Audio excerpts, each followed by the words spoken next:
Hello बच्चों, आज हम लोग देखते हैं व्यतिकरण के बारे में। व्यतिकरण क्या होता है, इंटरफेरेंस क्या होता है, इसको आज हम छोटी सी वीडियो में बहुत ही कम समय में समझेंगे।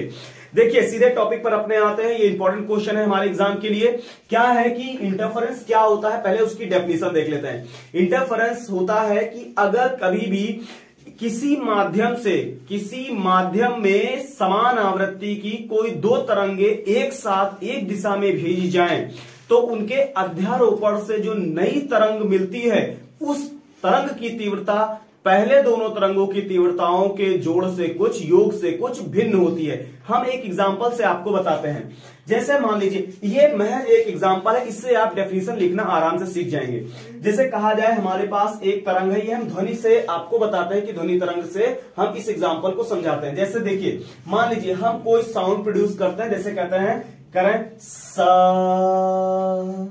ये जो सा बोला गया उसकी जो इंटेंसिटी है वो I1 मान ली गई। और अगर हम इसी सा को कोई दूसरी लड़की बोलती है, जैसे कि उसकी आवाज थोड़ी हमसे पतली है, जैसे हम ही खुद बोल के बताते हैं, जैसे कहते हैं सा, तो इसकी आवृत्ति क्या है I2। ठीक, ये केवल एक एग्जाम्पल है। और कैसे कहा गया है कि अगर इसकी, जैसे हमने बोला इसकी इंटेंसिटी I1 थी और एक लड़की ने बोला उसकी इंटेंसिटी क्या है I2। अब हम दोनों एक साथ मिलकर बोलेंगे तो दोनों की मिली हुई ध्वनि की कुछ अलग बात होगी, उसकी तीव्रता जो है मान लो कुछ अलग आई। तो हम ये कह सकते हैं कि ये जो तीव्रता मिली है, ये तीव्रता जो है इन दोनों तरंगों की, जो हम दोनों ने अलग अलग गाया था उस समय दोनों तीव्रताओं के जोड़ कर दें तो ये जो नई तरंग प्राप्त हुई उसकी तीव्रता के बराबर बिल्कुल भी नहीं होगी। या तो कुछ ये ज्यादा होगी या कुछ कम होगी।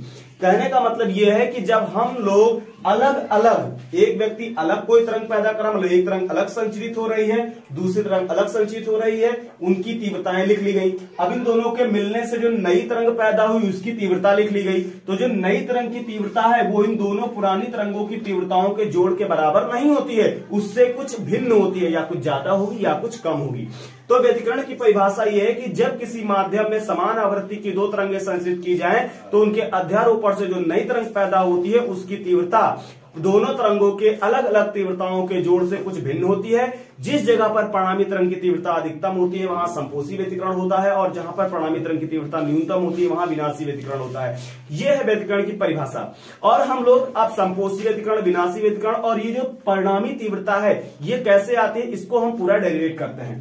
देखते हैं कि अगर हमारे पास कोई दो वेव है और उन वेव्स को हम लोग यहां वेव के इक्वेशन को लिख लेते हैं। जैसे हमने मान लिया हमारे पास पहली वेव है जिसका इक्वेशन है y1 is equal to a1 sine omega t minus kx। ये हमारे पास पहली इक्वेशन है वेव की, ये पहली तरंग है जिसका एम्पलीट्यूड आयाम क्या है a1। दूसरी तरंग है जिसका समीकरण है a2 sine omega t minus kx और प्लस का फाई। ये इक्वेशन नंबर 2।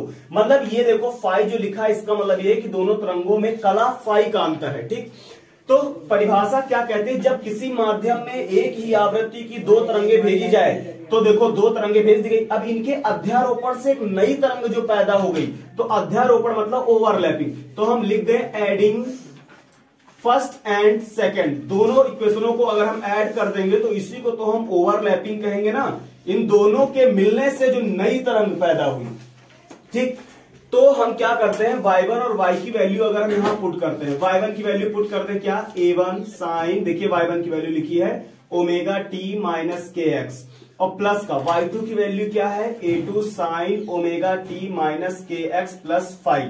ठीक, अब हम y is equal to a1 sine omega t minus kx और प्लस a2। अब हम इसको इतने पार्ट को a ऑब्जर्व करें और ये b, तो साइन a प्लस b का फॉर्मूला हम लोग पढ़ चुके हैं। साइन a प्लस b का फॉर्मूला क्या होता है, साइन a, देखिए इतना a है, साइन a और cos b plus cos a और साइन b। ये हमको साइन a प्लस बी का फॉर्मूला खोल दिया गया। अब a2 का अंदर क्या करा दे, मल्टीप्लाई करा दे। हम लोग परिणामी तरंग की तीव्रता निकालना देख रहे हैं, तो क्या होगा y is equal to a1 sine omega t minus kx, और a2 का अंदर मल्टीप्लाई कराएंगे तो a2 sine omega t minus kx cos phi, और a2 cos omega t minus k x और साइन फाइव, ये हमको मिलेगा। इसमें से क्या करते हैं कि हम लोग ये देखिए जहां sine omega t minus k x लिखा हुआ है, इनमें को हम क्या कर लें, कॉमन कर लें। तो अगर हम sine omega t minus k x common कर लें तो अंदर बचेगा a1 प्लस a2 कॉस, देखिए ये बचेगा कॉस फाइव, और इधर हम लोग a2 लिख लें और ये साइन फाइव पहले लिख लें, इस साइन फाइव को लिख लें और फिर बनेगा क्या, कॉस ओमेगा टी माइनस का के एक्स। ठीक, ये आपको समझ में आया होगा। इसमें क्या करें हम, इतनी पार्ट को जो लिखा हुआ a1 plus a2 cos five, इसको हम क्या लेट कर लें, a1 plus a2 cos five को हम लेट कर लेते हैं आर कॉस थीटा। ठीक, और यहां पर जो a2 साइन फाइव लिखा है इसको हम क्या लेट कर लें, a2 साइन फाइव को हम लोग लेट कर लें आर साइन थीटा। ठीक, इसे हम इक्वेशन नंबर 3 मान लें और इसे क्या मान लें, 4। अब देखिए हम क्या करते हैं, इक्वेशन नंबर 3 का स्क्वायर कर दें और 4 का स्क्वायर करके दोनों को क्या कर दें, ऐड। अगर हम इक्वेशन 3 और 4 को स्क्वायर करके ऐड करते हैं, देखिए इसका स्क्वायर क्या होगा, a1 plus a2 cos five का होल स्क्वायर, और इधर देखिए लेफ्ट हैंड साइड को लेफ्ट हैंड साइड के साथ मतलब, और राइट हैंड को राइट हैंड के साथ स्क्वायर करके ऐड करेंगे तो ए स्क्वायर साइन स्क्वायर फाइव, और इधर करेंगे तो क्या आएगा, आर स्क्वायर, इसका स्क्वायर क्या हुआ, cos square theta plus r square sine square theta. देखिए इधर दोनों के दाएं पक्ष का स्क्वायर करके जोड़ा और बाएं को आपस में स्क्वायर करके जोड़ा, इसका होल स्क्वायर खोल दें तो a1 square plus a2 square cos square five plus 2a1 a2 और क्या आएगा, कॉस फाइव, और plus a2 square sine square five, और इधर अगर हम आर स्क्वायर कॉमन कर लें तो अंदर क्या बचेगा, cos square theta plus sign square theta, जो कि बन गया हमारा 1। ठीक, तो हमारे पास क्या बचा, a1 square plus a2 square cos square five plus 2a1 a2 cos five plus a2 square sine five is equal to R square. ठीक, अब हम देखते हैं इन दोनों में से जहां हमने अंडरलाइन करी है वहां से भी हम लोग a2 स्क्वायर कॉमन ले सकते हैं। तो जब हम लोग यहां से 2a स्क्वायर कॉमन ले लेंगे तो हमारे पास cos square five sine square five क्या बन जाएगा, 1। तो हमारे पास बचेगा 2a1 a2 कॉस फाइव। तो देखते हैं हम क्या होता है कि हमारे पास जब बचेगा a1 square plus a2 square plus 2a1 a2 और cos five is equal to R square. अब हम जानते हैं कि हमारे पास जो तीव्रता होती है वो आयाम के वर्ग के अनुपाती होती है, मतलब ये जो एम्पलीट्यूड दिया गया है हम कह सकते हैं जो तीव्रता है वो हमारे किसके, आयाम के वर्ग के अनुपाती होगी। तो इसी तरह अगर हम चाहें तो I1 इज इक्वल टू के a1 स्क्वायर लिख सकते हैं और I2 इज इक्वल टू हम क्या लिख सकते हैं, के a2 स्क्वायर। अब हम हर जगह पर इस पूरे जो इक्वेशन बनी है इसमें हर जगह अगर हम के से मल्टीप्लाई करा दें तो क्या हम के a1 स्क्वायर प्लस के a2 स्क्वायर प्लस 2 के a1 a2 कॉस फाइव और के आर स्क्वायर लिख सकते हैं। अब देखिए जो के a1 स्क्वायर है उसके लिए हम क्या लिख लें, I1, यहां आएगा I1, ये आएगा I2 प्लस का 2। अच्छा, इसको हम लोग लिख सकते हैं इस पूरी चीज को रूट I1 और I2 और cos five is equal to ये हो गया I। ठीक, देखिए ये हमारे पास फॉर्मूला निकल कर आ गया। अब हम इसको हम रूट I1 I2 क्यों लिख पाए हैं वो देख लेते हैं। जैसे हमारे पास I बराबर के a स्क्वायर बचा हुआ है, तो अगर हम इधर रूट लगा लें दोनों साइड का तो हम इसे root I is equal to के अंदर रूट रहेगा लेकिन a स्क्वायर से तो a बाहर निकाल लेंगे ना, तो a रूट के को हम रूट I लिख सकते हैं। और यहां जो k लिखा हुआ है उसको हम k ना लिख के चाहें तो रूट के इंटू रूट के अगर लिखेंगे तो रूट के इंटू रूट के मिलके क्या बनेगा, के बनेगा। तो जो हमारे पास के है वहां हम रूट के लिख सकते हैं, रूट के और a1 a2, तो एक रूट के और a1 मिलेगा रूट I1 और एक रूट के और I2 मिलेगा रूट I2। तो इस तरह से हम इसको क्या लिख सकते हैं, रूट I1 और I2, ये हमारे पास मिल गया। ठीक, अब हम इसी में क्या कर सकते हैं कि अगर हम कहें हमारे पास संपोषी व्यतिकरण, तो संपोषी व्यतिकरण भी कंडीशन होती है। संपोषी व्यतिकरण के लिए देखिए हम यहां पर लिखे देते हैं संपोषी व्यतिकरण। संपोषी व्यतिकरण के लिए अगर हम बात करें तो हम फाई की वैल्यू 0, 2 पाई, 4 पाई डैश डैश डैश ये रखेंगे। ठीक, तो हम एक जनरल फॉर्मूला लिख सकते हैं phi is equal to 2m pi, where जहां पर हम लोग m की वैल्यू क्या लिख सकते हैं, where m is equal to 0, 1, 2, 3 dash dash dash ऐसे यहां पर रख सकते हैं। ठीक, तो अब हम क्या करते हैं कि जैसे हम यहां पर देखिए cos फाई की जगह अगर हमें संपोषी व्यतिकरण लाना है तो संपोषी व्यतिकरण के फाई की वैल्यू 0, 2 पाई, 4 पाई मतलब सम संख्याओं में हमारे पास फाई की वैल्यू होनी चाहिए। ठीक, तो अगर हम 0 यहां पर फाई लिए 0 रख देते हैं तो cos 0 की वैल्यू क्या बन जाएगी 1। तो हमारे पास देखिए ये हम यहां पर आपको बताते हैं, तो हमारे पास जो बनेगा वो क्या बनेगा, I is equal to I1 plus I2 plus ये तो हो जाएगा cos 0, अगर 0 डिग्री रखेंगे तो cos 0 की वैल्यू 1 बन जाएगी, तो ये तो 1 बन गया, खाली क्या बचा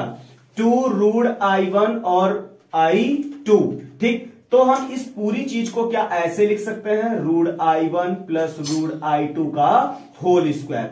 ये हमको क्या मिला, संपोषी व्यतिकरण, जिसे हम लोग क्या लिख सकते हैं I मैक्सिमम। ये हमारे पास संपोषी व्यतिकरण हो गया। तो संपोषी व्यतिकरण के लिए हमें फाई की वैल्यू 0, 2 पाई, 4 पाई, डैश डैश डैश ये रखनी पड़ेगी। ठीक, और जहां अगर हम कॉमन फॉर्मूला देखें तो फाई की जगह हम क्या लिख सकते हैं 2m पाई, जहां पर हम m को 0, 1, 2, 3 ये लिख सकते हैं। तो हमारे पास ये संपोषी व्यतिकरण आ गया। और क्वेश्चन में पूछता है कि हमें मैक्सिमम इंटरफेरेंस बताइए, अधिकतम मतलब तीव्रता कितनी होगी संपोषी व्यतिकरण, तो हम ये फॉर्मूला लगा सकते हैं। इसी तरह से हम क्या करते हैं कि विनाशी व्यतिकरण के बारे में देखते हैं। तो विनाशी व्यतिकरण के बारे में हम यहां पर कॉर्नर में देख लेते हैं कि अगर हमारे पास विनाशी व्यतिकरण लिखा हुआ है विनाशी के लिए, तो हम वही फाई की वैल्यू लिखेंगे क्या, पाई, 3 पाई और 5 पाई डैश डैश डैश, इस तरह से लिखेंगे। अगर हम क्या कहते हैं कि हमारे पास विनाशी व्यतिकरण है तो हम पाई की वैल्यू ये रखेंगे, और हम जब पाई की वैल्यू देखिए पाई की वैल्यू पाई है अगर यहां रखेंगे तो हमारे पास cos पाई, पाई मतलब 180 डिग्री, जब यहां पाई रखेंगे तो cos 180 डिग्री की वैल्यू -1 हो जाएगी। तो यही फॉर्मूला यहां पर लिखा जाएगा I बराबर I1 प्लस I2 माइनस का 2 रूट I1 और I2। क्यों, क्योंकि यहां पर हमने पाई जब रखा तो cos पाई मतलब cos 180 डिग्री की वैल्यू -1 हुई, वही माइनस इस प्लस को क्या कर देता है माइनस। तो क्या हम इसको I बराबर root I1 minus root I2 का होल स्क्वायर लिख सकते हैं। ये हमको क्या मिल गया, मिनिमम इंटरफेरेंस मतलब विनाशी व्यतिकरण। कहने का मतलब a माइनस बी का अगर हम होल स्क्वायर खोलेंगे तो देखिए a square plus B square minus 2ab। कहने का मतलब है कि हमें इसमें संपोषी व्यतिकरण भी मिल गया और ये हमारा विनाशी व्यतिकरण भी मिल गया। तो इस तरह से हम लोगों ने इंटरफेरेंस का ये पूरा डेरिवेशन देख लिया है और इंटरफेरेंस की परिभाषा। ये आप इस पूरे वीडियो को पूरे देखें, और अगर कहीं पर प्रॉब्लम होती है तो आप वीडियो में कमेंट जरूर करें, आपकी प्रॉब्लम को दूर किया जाएगा। वीडियो को ज्यादा से ज्यादा शेयर करें और चैनल सब्सक्राइब करना बिल्कुल मत भूलें। आपको एग्जाम की तैयारी के लिए ऐसे ही टॉपिक वाइज वीडियो मिलती रहेगी। अगर आप हमारे चैनल को सब्सक्राइब करते हैं तो आपको इसका जरूर फायदा मिलेगा। धन्यवाद।